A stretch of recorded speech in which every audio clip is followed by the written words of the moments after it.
Nous sommes à la fin du XVe siècle. Le duché de Bourgogne est prospère et l'un des plus puissants d'Europe. On le surnomme le royaume sans couronne. Depuis le traité d'Arras, il est en paix avec le royaume de France gouverné par Louis XI. Mais Charles le Téméraire, l'actuel duc, n'a pas d'héritier mâle et ses réformes centralisatrices ont laissé un goût amer dans une partie de son royaume. Charles veut conquérir la Lorraine pour unifier la partie sud et nord de son duché. Il ne le sait pas encore, mais il s'apprête à réaliser une erreur fatale. Il n'a qu'une héritière, la princesse la plus convoitée d'Europe, Marie. Elle est encore jeune et tous les princes rêvent de l'épouser. La jeune femme s'apprête à entrer dans l'histoire et mettre face à face deux des plus grands royaumes d'Europe pour les 300 prochaines années.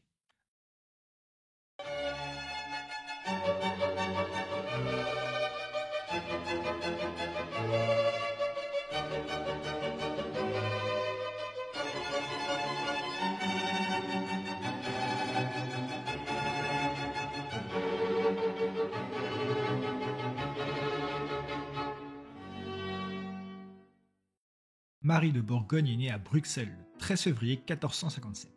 Elle est la fille de Charles le Téméraire et d'Isabelle de Bourbon. Elle est la seule enfant de Charles, duc de Bourgogne.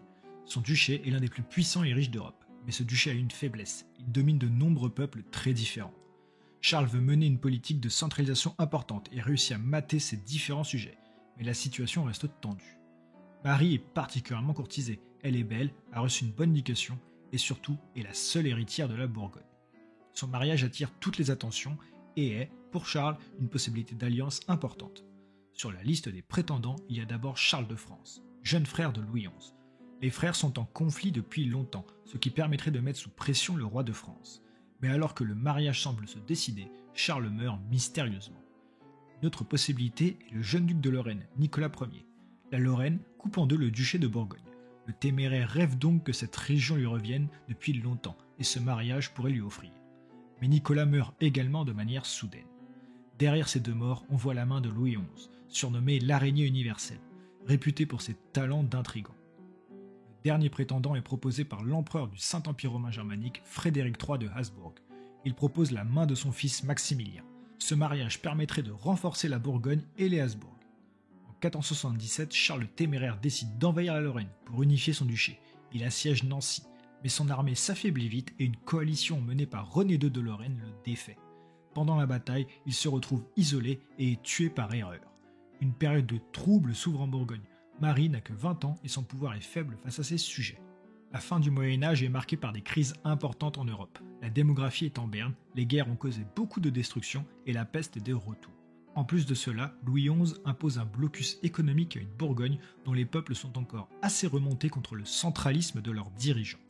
Charles le Téméraire était assez fort pour tenir la situation, pas Marie. Les Pays-Bas bourguignons se révoltent et contraignent Marie à revenir sur la centralisation et à leur concéder de nombreux privilèges.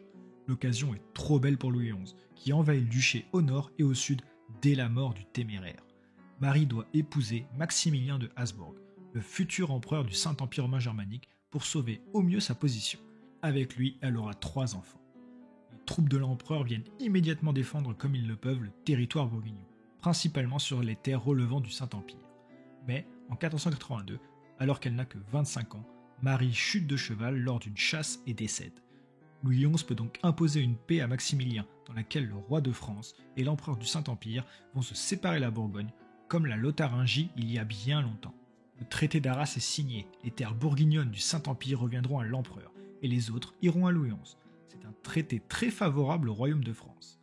Cette séparation va laisser une trace importante. La France, qui sort d'une guerre d'environ 300 ans avec les Plantagenets, voit naître son nouvel ennemi pour à nouveau 300 ans, les Habsbourg.